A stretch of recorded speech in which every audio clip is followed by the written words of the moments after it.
नमस्कार। Gold audio books में आपका स्वागत है। तो आइए आज हम लोग सुनते हैं गुलिवर की यात्राएं। प्यारे बच्चों, मेरा नाम लेवल गुलिवर है। लोग मुझे गुलिवर के नाम से जानते हैं। मेरे पिता इंग्लैंड में रहते थे। नोटिंघमशायर नाम के नगर में ज़मींदार थे। ज़मींदार होते हुए भी उनके पास ज़मीन जायदाद अधिक नहीं थी, लेकिन घर खर्च चलाने में मेरे पिता को कभी कोई दिक्कत नहीं हुई। 2 भाई मुझसे बड़े और 2 भाई छोटे थे। जब मैं कैम्ब्रिज विश्वविद्यालय में पढ़ाई करने गया था, उस समय मेरी आयु केवल 14 वर्ष थी। वहाँ मैंने 3 वर्ष तक मन लगाकर पढ़ाई की। मेरे पिता में इतनी सामर्थ्य नहीं थी कि वे मुझे अधिक पढ़ा सकते। विवश होकर उन्होंने मेरी पढ़ाई छुड़वा दी। उन्होंने मुझे लंदन में एक डॉक्टर के पास काम सीखने के लिए भेज दिया। वहाँ मैंने पूरी मेहनत और लगन से 4 वर्ष तक काम सीखा।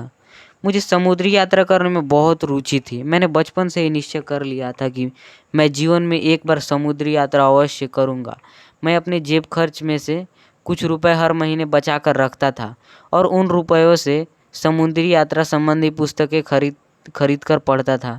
समुद्री यात्रा संबंधी पुस्तकें पढ़ने का मुझे शौक था। 4 साल में ही मैंने डॉक्टरी का काम बहुत अच्छी तरह से सीख लिया। डिग्री के अभाव में मेरा अनुभव भी बेकार ही था।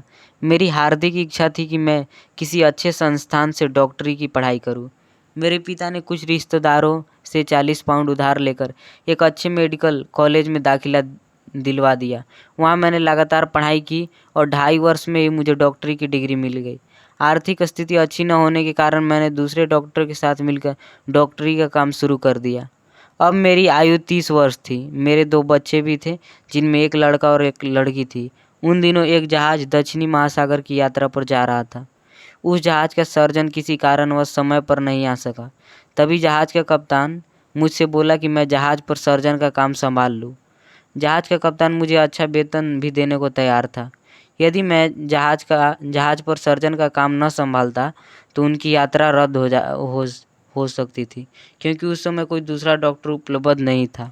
मैं कप्तान का ऑफ़र पाकर बहुत खुश हुआ, क्योंकि बचपन से ही मैं समुद्री यात्रा करना चाहता था।